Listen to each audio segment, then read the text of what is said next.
Welcome to Zee Telugu news. రాష్ట్రంలో పేద ప్రజల ఆరోగ్య ప్రదాయినిగా నిలుస్తోంది ఆరోగ్యశ్రీ పథకం. జాతీయ స్థాయిలో ఆయుష్మాన్ భారత్ సేవలు అందుబాటులో ఉన్నాయి. దీని ద్వారా ఆదాయంతో సంబంధం లేకుండా 70 ఏళ్ల సీనియర్ సిటిజన్స్ కి 5 లక్షల వరకు ఉచిత బీమా కేవలం 1800 జబ్బులకు మాత్రం అవకాశం ఉంది. రాష్ట్రంలో తక్కువ ఆదాయం కలిగిన వారికి అంటే దారిద్ర్య రేఖకు దిగువన ఉన్న ప్రజలకు మాత్రమే ఆరోగ్యశ్రీ సేవలు అందుబాటులో ఉన్నాయి. ఆరోగ్యశ్రీ, ఆయుష్మాన్ భారత్ పథకాల ద్వారా జనాభాలోని దాదాపు 40% మంది సొంత ఖర్చులను గణనీయంగా తగ్గించుకోగలుగుతున్నారు. ప్రభుత్వాల నుంచి రియంబర్స్మెంట్ తొందరగా కాకపోవడం లాంటి చిన్న చిన్న లోపాలు ఈ రెండు పథకాల్లో ఉన్నాయని అంటున్నాయి కార్పొరేట్ హాస్పిటల్స్. వీటన్నిటికీ పరిష్కారం చూపించే విధంగా అందరికీ ఉచిత ఆరోగ్య బీమా ఏ విధంగా సాధ్యమవుతుందో ప్రతిపాదనలు చేస్తున్నారు Renova hospitals eye focus mission ప్రతినిధులు. ప్రస్తుతం మనతో పాటు వాళ్ళు ఉన్నారు. సో వాళ్ళతోనే మాట్లాడి అసలు ఎలాంటి పాసిబిలిటీ ఉందో అడిగి తెలుసుకుందాం. మనతో పాటు స్టూడియోలో ఉన్నారు Renova hospitals director and eye focus health mission director TV Nagesh garu, అలాగే vice president Sutherland global and eye focus tech క్షేత్ర డైరెక్టర్ లలిత్ కిషోర్ గారు, తర్వాత చంద్రశేఖర్ గారు ఉన్నారు, retired chief general manager BSNL and presently director business development NAM infocom. అందరికీ నమస్తే అండి.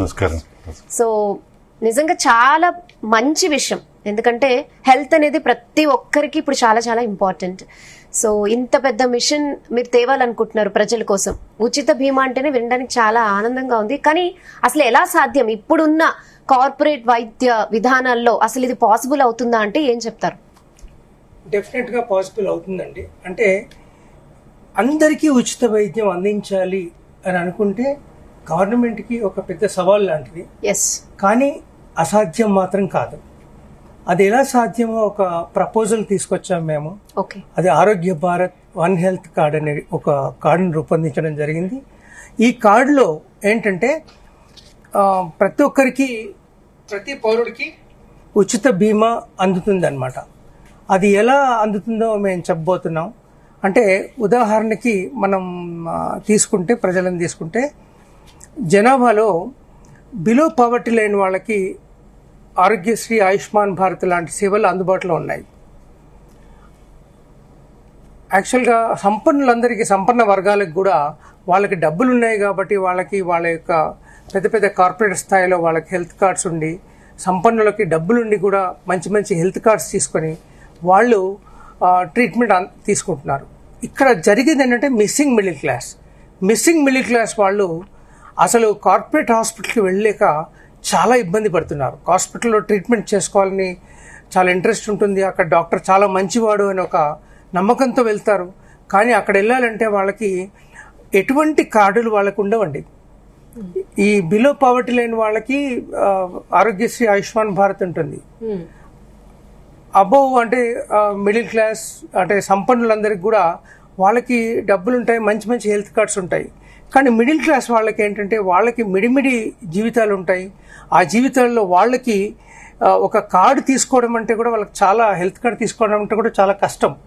వాళ్ళు జీతం రాగానే 30 days వాళ్ళు ప్లాన్ చేసుకున్నప్పుడు వాళ్ళకి 25 days వరకే సరిపోతున్న సందర్భాల్లో ఉన్న మిడిల్ క్లాస్ వాళ్ళని నేను చూడడం జరిగింది. నేను హాస్పిటల్ని మా నేపథ్యంలో, అంటే దీనికి నేపథ్యం ఎలా సాగిందంటే ఈ కార్డుకి గత 32 సంవత్సరాలుగా మేము హాస్పిటల్ నడిపిస్తున్నాం. ఈ హాస్పిటల్లో మాకు రకరకాల పేషెంట్స్ వస్తూ ఉంటారు. వచ్చినప్పుడు ఒకసారి నేను చూశాను, అతను రెడ్డి సామాజిక వర్గం, అతను ఒక కిడ్నీ ఆపరేషన్ చేసుకోవడానికి మా దగ్గరికి వచ్చాడు. మా అక్కయ్య కొడుకే డాక్టర్ అమన్ చంద్ర దేశపాండే అని, అతను యూరాలజిస్ట్, ఇప్పుడు అపోలో హాస్పిటల్లో కిడ్నీ ట్రాన్స్ప్లాంట్ సర్జన్గా ఉన్నాడు. అతను వచ్చినప్పుడు మామూలుగా పేషెంట్ చూస్తే అతనికి సర్జరీ పోస్ట్ చేశాం, అప్పుడే చెక్ చేయడానికి వచ్చాడు తను.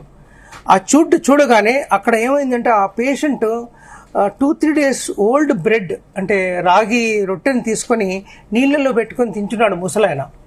ఇతనికి సర్జరీ ఉంది. ఏమయ్యా అలా తింటున్నావు, కింద మా క్యాంటీన్ ఉంది కదా, ఇడ్లీ తీసుకోవచ్చు కదా అంటే, అట్లా కాదు, నా దగ్గర డబ్బులు లేదు సార్, నేను బంగారం తాకట్టు పెట్టి మీ దగ్గర సర్జరీ చేసుకుంటున్నాను అనగానే మా డాక్టర్ గారు ఏమన్నారు, నా దాంట్లో నా ఫీజు కట్ చేయండి అన్నారు. మాకు కూడా అనిపించింది, మాకు సిగ్గు అనిపించింది. మేము కూడా మా ఫీజు కట్ చేసుకొని మినిమంలో 30,000 ఆపరేషన్ని మేము 10,000లో చేసి పంపించడం జరిగింది ఆ కాలంలో. అప్పుడు పుట్టింది ఈ యొక్క మనకి ఇటువంటి ఈ సేవలు అంటే ఒక పథకం తయారు చేయాలి, ప్రతి పౌరుడికి ఉచిత ఆరోగ్య బీమా అందాలి అని అప్పుడు మాకు వచ్చింది. మా ఐఫోకస్ మిషన్లో మేము చాలా డిస్కషన్ చేయడం జరిగింది. ఐఫోకస్ మిషన్ ద్వారా ఈ ప్రతిపాదన తీసుకొస్తున్నాం. ప్రతి ఒక్కడికి ఉచిత వైద్య బీమా సౌకర్యం ప్రతి పౌరుడికి ఉండాలి. ఎలా ఉండాలి అనే దానికి ఒక 4 పార్టీస్ని తయారు చేస్తాం. ఎట్లా అంటే ఇందులో 4 పార్టీస్ ఉంటాయి. First citizen, second government, third insurance company, fourth ఏమో మన హాస్పిటల్స్. ప్రతి హాస్పిటల్ మామూలుగా పౌరులందరూ సిటిజన్ ఏం చేస్తాడంటే మామూలుగా రొటీన్గా ప్రతి సిటిజన్కి కొన్ని లైఫ్ స్టైల్ నీడ్స్ ఉంటాయండి. ప్రతి వాళ్ళకి ఉంటాయి. బీదవాడికి ఉంటుంది, మధ్యతరగతి వాడికి ఉంటుంది, హై క్లాస్ వాళ్ళకి కూడా ఉంటుంది. బీదవాడికి ఏముంటుందండి, నెలకు 2 నెలలకు ఒకసారి సినిమా చూడాలి, ఏదో ఒక జాతర వచ్చింది వెళ్ళాలి, వాడికి అది లైఫ్ స్టైల్ నీడ్. మధ్యతరగతి వాళ్ళకి ఒక రిసార్ట్కి వెళ్ళాలి, ఒక మంచి ఏదైనా ఒక మంచి మాల్కి వెళ్ళాలి, ఏదైనా తెచ్చుకోవాలని ఉంటుంది. ఇంకోటి మధ్యతరగతి వాళ్ళ ప్రాబ్లం ఏంటంటే మధ్యతరగతి వాళ్ళ పిల్లలందరికీ కూడా ఐఐటీస్, బిట్స్ పిలానీల్లో మంచి మంచి సీట్లు వస్తున్నాయి, ఎంబీబీఎస్ సీట్లు వస్తున్నాయి. పిల్లలకు సీట్లు రాగానే వాళ్ళు ఏమడుగుతున్నారు, ఒక మంచి ల్యాప్టాప్ కావాలి డాడీ అంటున్నారు. ఇతడి జీతం ఏమో చాలా తక్కువ జీతం ఉంటుంది మిడిల్ క్లాస్ వాడికి. అతను ఒక ల్యాప్టాప్, యాపిల్ ల్యాప్టాప్ కొనియాలి, ఐఐటి వచ్చిన వాడికి కొడుకు మంచి చేయాలి, వాడు పైకి రావాలనే ఒక ఉద్దేశం ఉంటుంది. కాబట్టి అతను ఎన్నో అప్పులు చేసి అవి చేయడం జరుగుతుంది. అంటే అటువంటి లైఫ్ స్టైల్ నీడ్స్ని వాళ్ళు అందజేయడం జరుగుతుంది. ఇంకా సంపన్న వర్గాలకి రిసార్ట్స్ ఉన్నాయి, డెస్టినేషన్ రిసార్ట్స్ ఉన్నాయి. అట్లాగే ట్రావెలింగ్స్ కూడా అది లైఫ్ స్టైల్ నీడేనండి. ఇటువంటి లైఫ్ స్టైల్ నీడ్స్ అన్నిటిపైన కూడా ఒక పాజిబుల్ ట్యాక్స్ గవర్నమెంట్ని మేము విన్నవించుకుంటున్నది ఏంటంటే ఒక పాజిబుల్ ట్యాక్స్ అంటే 0.5 నుండి 5%, 0.5 నుండి 1% వరకు ఒక ట్యాక్స్ని విధించాలి. మనకు ఎన్నో ట్యాక్స్లు ఉన్నాయండి. స్వచ్ఛ భారత్ ట్యాక్స్ ఉంది, అట్లాగే రకరకాల ట్యాక్స్లు ఉన్నాయి. మనకు జిఎస్టీ కూడా మనము 18% వరకు నుండి ఇప్పుడు 12.5% చేశారు. ఇట్లా జిఎస్టీ కూడా కడుతున్నాం. ఏ ట్యాక్స్ను కూడా మనం వదలట్లేదు. ప్రతి దాంట్లో ఇప్పుడు మనం ఎలక్ట్రిసిటీ బిల్ తీసుకుంటే అందులో ఎడ్యుకేషనల్ ట్యాక్స్ ఉంటుంది, కానీ హెల్త్ ట్యాక్స్ ఉండదు. హెల్త్ ట్యాక్స్ ఎక్కడా లేదండి. దేశంలో ఏ దాంట్లో కూడా హెల్త్ ట్యాక్స్ లేదు. హెల్త్ ట్యాక్స్ ఎక్కడ ఉందంటే కేవలం ఇన్కమ్ ట్యాక్స్లో మాత్రమే ఉంది. ఇటువంటి హెల్త్ ట్యాక్స్ని ఈ యొక్క లైఫ్ స్టైల్ నీడ్స్ ద్వారా వచ్చి వాటిలో ఒక హెల్త్ ట్యాక్స్ని 0.5% నుండి 1% వరకు మిడిల్ క్లాస్ వాళ్ళకి, హై క్లాస్ వాళ్ళకి ఏంటి 3% వరకు వాళ్ళకి హెల్త్ ట్యాక్స్ని విధించి ఈ హెల్త్ ట్యాక్స్ నుండి వచ్చిన సొమ్ముతో మనీ ఆల్రెడీ గవర్నమెంట్ బడ్జెట్ ఉంటుంది, బడ్జెట్లో కొంత భాగాన్ని తీసుకొని ఈ రెండింటిని యూనిట్ చేసి ఒక ఫండ్ని తయారు చేయాలి. ఇది కార్పొరేట్ హెల్త్ స్కీమ్ ఫండ్ అని ఒకటి తయారు చేయాలి. ఆ కార్పొరేట్ హెల్త్ స్కీమ్ ఫండ్ అనే దాన్ని తయారు చేసి ఒక ప్లాట్ఫామ్ తయారు చేయాలండి. ఆ ప్లాట్ఫామ్ పేరు ఏంటంటే corporate health insurance scheme for every citizen of Telangana అనే ఒక ప్లాట్ఫామ్ తయారు చేసి ఆ ప్లాట్ఫామ్ ద్వారా ప్రతి ఒక్క ఇన్సూరెన్స్ కంపెనీలని మనం మామూలుగా వాళ్ళని కాల్ఫర్ చేయాలి, టెండర్ కాల్ఫర్ చేయాలి. ఇప్పుడు మామూలుగా ఒక చిన్న కంపెనీ ఒక గ్రూప్ పాలసీ తీసుకుంటే 50% 40% తగ్గిపోతుంది ఇన్సూరెన్స్ ప్రీమియంలో. అదే స్టేట్ గ్రూప్ పాలసీ తీసుకోమని వాళ్ళకి చెప్పడం జరిగితే ఆ స్టేట్ గ్రూప్ పాలసీలో ఆ ప్రతి ఒక్క group policy, state group policy అంటే ప్రీమియం కూడా చాలా తగ్గుతుంది, గవర్నమెంట్ కూడా బర్డెన్ తగ్గుతుంది. ఈ వచ్చిన ట్యాక్స్, దాని తర్వాత కలెక్ట్ చేసిన ట్యాక్స్, లైఫ్ స్టైల్ నీడ్స్ మీదమే ట్యాక్స్ అడుగుతున్నాం మనం. ఆ ట్యాక్స్ మళ్ళీ ఇక్కడ గవర్నమెంట్ బడ్జెట్లో కొంత తీసుకొని ఆ డబ్బును వాళ్ళకి ఇన్సూరెన్స్ కంపెనీకి అందచేయాలి. టెండర్ ఎవరైతే తక్కువిస్తారో అక్కడ నుండి వాళ్ళు ఒక కార్డును తయారు చేస్తారు. ప్రతి పౌరుడికి ఒక కార్డు తయారు చేస్తారు. ఆ ప్రతి పౌరుడికి ఒక కార్డు తయారు చేసిన తర్వాత ఆ కార్డుని మళ్ళీ ఆధార్ కార్డుతో అనుసంధానం చేయాలి. ఆధార్ కార్డుతో అనుసంధానం చేయాలంటే చిన్న విషయం కాదు. ఆధార్ కార్డుతో అనుసంధానం చేసిన తర్వాత ఆ కార్డుని తీసుకెళ్లి ఆధార్ కార్డు ఒక హాస్పిటల్లో చూపిస్తే ఆ హాస్పిటల్ వాళ్ళు ట్రీట్మెంట్ ఇస్తారు. ఆ ఆధార్ కార్డుని హాస్పిటల్లో చూపిస్తే వాళ్ళు ట్రీట్మెంట్ ఇస్తారు. వాళ్ళు ఏం చేస్తారు, హాస్పిటల్ వాళ్ళు ట్రీట్మెంట్ ఇచ్చేసి అన్కండిషనల్ ట్రీట్మెంట్ ఇవ్వాలనే ఒక రూల్ తీసుకొని రావాలి గవర్నమెంట్. ఆ హాస్పిటల్ వాళ్ళు ట్రీట్మెంట్ ఇచ్చిన తర్వాత వెంటనే వీళ్ళు ఎక్కడ చేస్తారంటే పేషెంట్కి ట్రీట్మెంట్ ఇచ్చి కంప్లీట్ ఇంటికి పంపించేసి వాళ్ళు ఏం చేస్తారంటే ఆ ఇన్సూరెన్స్ను ఆ క్లెయిమ్ ఎలా చేసుకుంటారంటే ఆయా ఇన్సూరెన్స్ కంపెనీల నుండి క్లెయిమ్ చేసుకుంటారు వీళ్ళు. ఇది ప్రతిపాదన అండి. అంటే ఇక్కడ సిటిజన్ ఏమో హెల్త్ ట్యాక్స్ ఎంతో కొంత పే చేస్తాడు, దానికి గవర్నమెంట్ కొంత తన బడ్జెట్ను కలుపుతుంది, దాంతో ఒక ప్లాట్ఫామ్ తయారు చేస్తుంది. ఆ ప్లాట్ఫామ్ ద్వారా ఇన్సూరెన్స్ కంపెనీలని కాల్ఫర్ చేస్తారు, టెండర్స్ కాల్ఫర్ చేసేసి ఇన్సూరెన్స్ కంపెనీ ఒక కార్డు తయారు చేస్తుంది. ఆ కార్డుని మళ్ళీ వాళ్ళు ఒక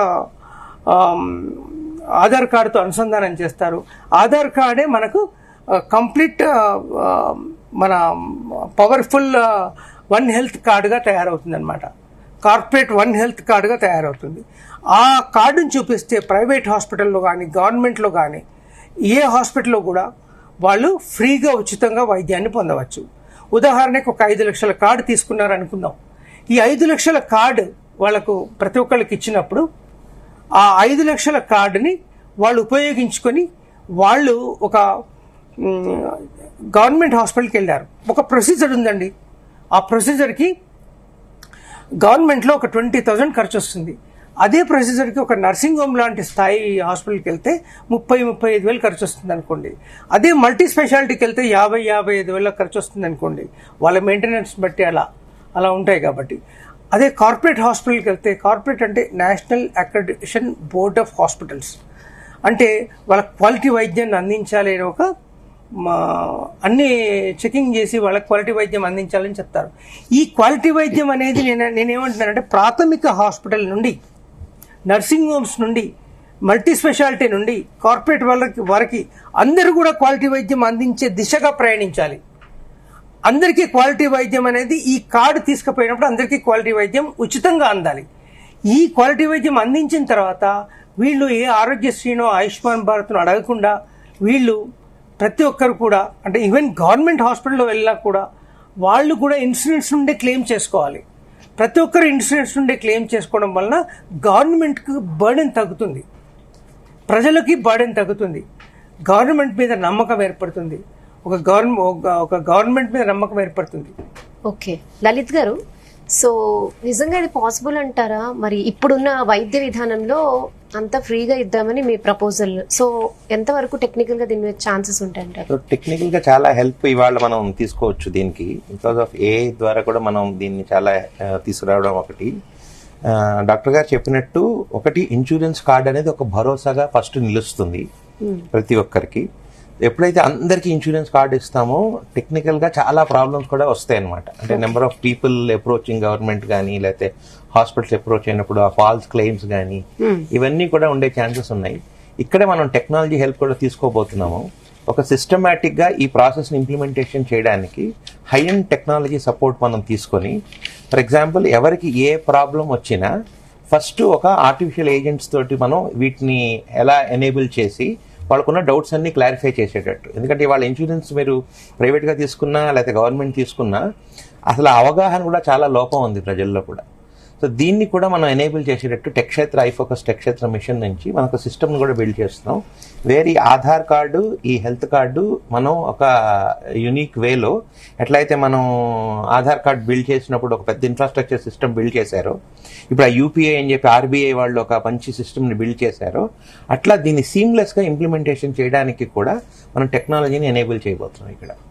that is the first thing మనం చేద్దాం అనుకుంటున్నాం, ఒక యాక్టివిటీ. ఇందాక డాక్టర్ గారు చెప్పినట్టు డబ్బులు చాలా అవసరం వస్తాయి. దానికి ఒక సిస్టమ్గా మనం టాక్సేషన్ సిస్టమ్ని చిన్న ట్వీక్ చేయగలిగితే, ఇది పెద్ద అమౌంట్ లాగా కనబడదు. చాలా మోస్ట్ ఇంపార్టెంట్ థింగ్ ఏంటంటే, ఇక్కడ ప్రైవేట్ హాస్పిటల్స్లో వాటిలో వెళ్ళినప్పుడు చాలా మంది ప్రైవేట్ హాస్పిటల్స్ ఈ గవర్నమెంట్ సంబంధించిన కార్డ్స్ తీసుకోవడానికి కొంచెం ఇబ్బంది పడుతున్నాయి. వాటిని ఎలా ఎలిమినేట్ చేస్తామంటే, నమ్మకం ప్రైవేట్ ఇన్సూరెన్స్ ద్వారా వస్తుంది అనేటువంటి నమ్మకాన్ని ఇస్తున్నాం మనం. ఎందుకంటే దీనిలో గవర్నమెంట్ ఇన్సూరెన్స్ ని కంట్రోల్లో తీసుకోవడం లేదు, ప్రైవేట్ ఇన్సూరెన్స్ కంపెనీసే దీనిలో కంప్లీట్ గా పార్టిసిపేట్ చేయబోతున్నాయి. ఎట్లయితే మనం ఇండివిజువల్ డాక్టర్ గారు చెప్పినట్టు ఇండివిజువల్ గా ఒకళ్ళు తీసుకుంటే పాలసీని చాలా కాస్ట్ ఎక్కువ, అదే ఒక కంపెనీ కార్పొరేట్ స్థాయిలో పాలసీ తీసుకుంటే వాళ్ళు కూడా నెంబర్ ఆఫ్ క్లెయిమ్స్ తక్కువ ఉంటాయి కాబట్టి ఓవరాల్ పీరియడ్ ఆఫ్ టైంలో వాళ్ళు ఆ క్లెయిమ్ అమౌంట్ని తగ్గిస్తారు. అట్లా ఇప్పుడు మనం ఒకసారి ఆలోచిస్తే దేశం మొత్తం కనుక ఇన్సూరెన్స్ తీసుకుంటుంది అన్నప్పుడు ద అమౌంట్ చాలా ఎక్కువగా ఉంటుంది, కానీ కాస్ట్ చాలా తగ్గించవచ్చు. అలా మనిషి యొక్క ఇన్సూరెన్స్ని చాలా మనం క్లెయిమ్ని తగ్గించవచ్చు. ఇక్కడ మనం టెక్నాలజీని ఎనేబుల్ చేయడం ద్వారా మనం సీమ్లెస్గా దీన్ని ఇంప్లిమెంటేషన్ చేయడానికి సపోర్ట్ చేస్తాం. ఓకే, యా చంద్రశేఖర్ గారు, సో అసలు ఇప్పుడు మీరు చూస్తున్నారు ప్రభుత్వ వైద్య విధానాలు, ప్రభుత్వ కానీ కార్పొరేట్ కానీ, సో ఆరోగ్యశ్రీ కానీ ఆయుష్మాన్ భారత్ కానీ అంటే కొంతమందికి అవి అప్లికబుల్ అవుతాయి. సో ఇలాంటి టైంలో ఇవి చేద్దామని మీరు ఒక ప్రపోజల్ తీసుకొచ్చారు ఐ ఫోకస్ మిషన్ నుంచి. సో ఇది ఎంతవరకు సాధ్యపడుతుంది అంటారు? చాలా వరకు సాధ్యం అండి. మెయిన్లీ డాక్టర్ గారు చెప్పినట్టు మనం హెల్త్ ట్యాక్స్ లాగా కలెక్ట్ చేస్తాం. హెల్త్ ట్యాక్స్ కలెక్ట్ చేసినప్పుడు అది కూడా ఎక్కువ భారం లేకుండా లగ్జరీ ఐటమ్స్ మీద చేస్తాం. ఈ ఫండ్ యూజ్ చేసి ఇన్సూరెన్స్ కంపెనీస్ మనం సెలెక్ట్ చేస్తాం త్రూ టెండర్. ఓకే, అప్పుడు ప్రజలకి భారం ఉండదు, గవర్నమెంట్కి భారం ఉండదు. ప్లస్ గవర్నమెంట్ దగ్గర కొంత ఫండ్ ఉంది ఆల్రెడీ, అది కూడా జోడించి ప్రజలకి కార్డు ద్వారా హెల్త్ కేర్ ప్రొవైడ్ చేయొచ్చు. మేము నేను నార్త్ ఈస్ట్ లో చేశాను కాబట్టి as a chief general manager telecom మేము మేఘాలయ వెళ్ళాము. చీఫ్ మినిస్టర్ గారిని కలిసాం, కాన్రాడ్ సంగ్మా గారిని. చాలా ఇంట్రెస్ట్ చూపించారు ఆయన.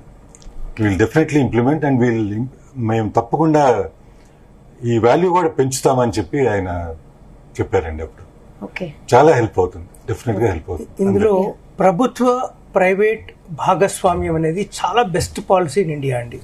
పిపిపి అంటారు, పబ్లిక్ ప్రైవేట్ పార్ట్నర్షిప్.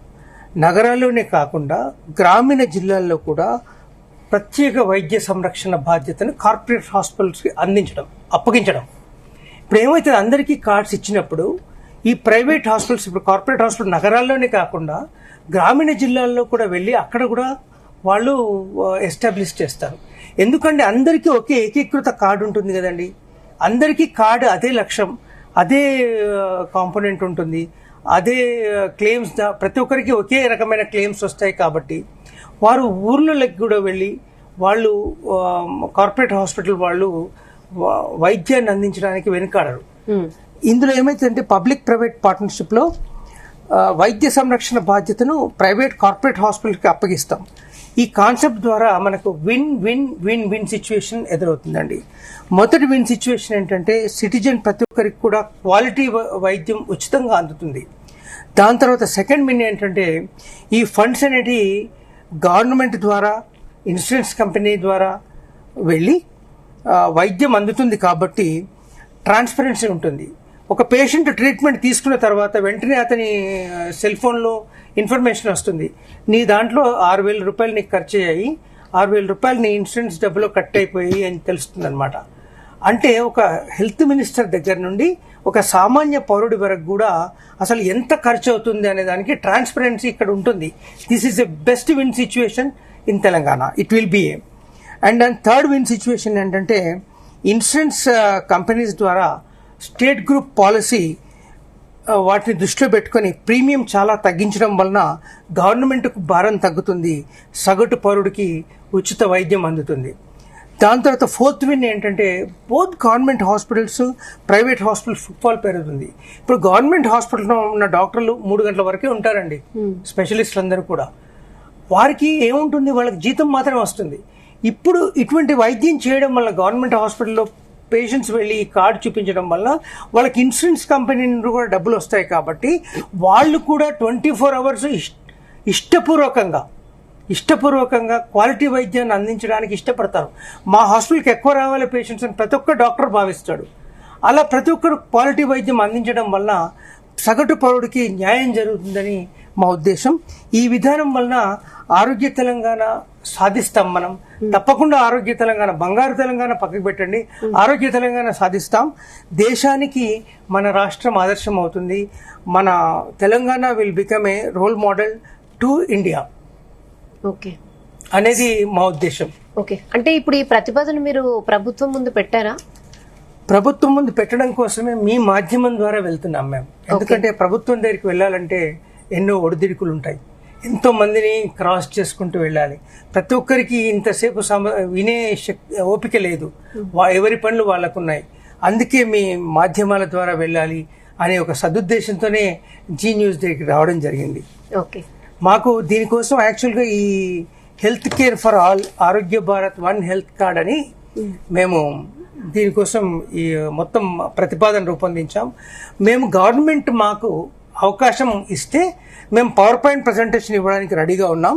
దీంట్లో నాకు సెంట్రల్ గవర్నమెంట్ నుండి ఇంటెలెక్చువల్ ప్రాపర్టీ కాపీరైట్స్ కూడా నాకు అందడం జరిగిందండి. ఈ స్కీమ్ కి intellectual copyrights, intellectual property of India నుండి కాపీరైట్స్ నాకు ఈ యొక్క ప్రతిపాదనకు అందడం జరిగింది. దాని తర్వాత దీన్ని నేను మా చంద్రశేఖర్ సార్ ద్వారా మేము మేఘాలయ వెళ్ళాం. ఆయన మేఘాలయ సీఎం చాలా స్పందించారు. దాని తర్వాత కాశ్మీర్ లో ఉన్న ఒక ప్రధాన పార్టీ అభ్యర్థితో కూడా మాట్లాడితే మా దగ్గర కూడా రండి అన్నారు. కానీ మాకేంటి తెలంగాణలో మొదటగా స్థాపించాలని చెప్పేసి ఇది చూసారే మీరు. ఇది ఆంధ్రప్రదేశ్ కూడా మేము మొత్తం ఎవ్రీథింగ్ స్వర్ణాంధ్ర రక్షక కవచాన్ని కూడా తయారు చేశాం మేము. కానీ మాకు ఫస్ట్ తెలంగాణలో, మనం తెలంగాణ బిడ్డగా నేను తెలంగాణలో ఫస్ట్ స్థాపించాలి, ఫస్ట్ ఈ ప్రతిపాదన రావాలి. దీన్ని యాక్చువల్గా మాకు ఎటువంటి పేరు ప్రఖ్యాతులు అక్కర్లా, ఇది ప్రజలకు అందితే చాలు అనేది ఐఫోకస్ లక్ష్యం. ఇది గవర్నమెంట్ ద్వారా అందితే మరి ద్వారానే అందాలి, అందితే చాలా ఇది సుసాధ్యమని మా నమ్మకం. దీనిని డిస్కస్ చేయడం కోసం గవర్నమెంట్ కోసం పవర్ పాయింట్ ప్రజెంటేషన్ ఇవ్వడం కోసం మేము రెడీగా ఉన్నాము. అక్కడ ఉండే బ్యూరోక్రాట్స్ అనుకోండి, డిఎంఎండ్హెచ్ఓస్ అనుకోండి, స్టేట్ హెల్త్ సెక్రటరీస్ అనుకోండి, చీఫ్ సెక్రటరీ అనుకోండి, సీఎం గారు అనుకోండి, వాళ్ళందరితో కూడా చర్చించడానికి మేము రెడీగా ఉన్నాం. హెల్త్ మినిస్టర్ అనుకోండి, వాళ్ళందరితో చర్చించడానికి మేము రెడీగా ఉన్నాం. మమ్మల్ని పిలిస్తే మేము పీపీటీ ఇవ్వడానికి చాలా సంసిద్ధంగా ఉన్నామండి. ఓకే, ఇప్పుడైతే ఆల్రెడీ మీ దగ్గర కాపీరైట్ కూడా ఉంది. కాపీరైట్ కూడా ఉందండి. ఓకే, సో ఇంకా అంటే ఫైనల్ గా బ్యాక్ ఎండ్ వర్క్ మొత్తం జరిగింది, ఇప్పుడు జస్ట్ మీరు ఇంప్లిమెంట్ చేయడం కోసం ఎదురు చూస్తున్నారు గవర్నమెంట్ నుంచి. అవును, ఇది ప్రస్తుత ఆరోగ్య పథకాలతో పోలిస్తే చాలా భిన్నంగా ఉంటుందండి. ఇప్పుడు ఆరోగ్యశ్రీ, ఆయుష్మాన్, సో ఇప్పుడు ఈ పథకాల అవసరం కూడా ఉండదు, ఇంకా ఉండదు. ఒకటే పథకం ఉంటుంది దేశం మొత్తం. ఆరోగ్యశ్రీ, ఆయుష్మాన్ అంటే వేరే కంట్రీస్ లో లాగా ఇండియాలో కూడా ఫ్రీ వైద్యం ఒకటే. ఇక్కడ ఏంటంటే మనం కొంచెం ట్యాక్స్ కూడా కలెక్ట్ చేసుకుని ప్రభుత్వానికి భారం కాకుండా చేస్తున్నాం, ఆలోచిస్తున్నాం. ఇంకోటి, ఇది ప్రస్తుత ఆరోగ్య పథకాలతో పోలిస్తే డెఫినెట్ గా భిన్నంగా ఎలా ఉంటుంది అంటే, ఆరోగ్యశ్రీ, ఆయుష్మాన్ భారత్ పథకాలలో మనకి ఎన్నున్నాయండి అంటే 1800 జబ్బులకు మాత్రం మనం వాళ్ళకి సదుపాయం ఉంది.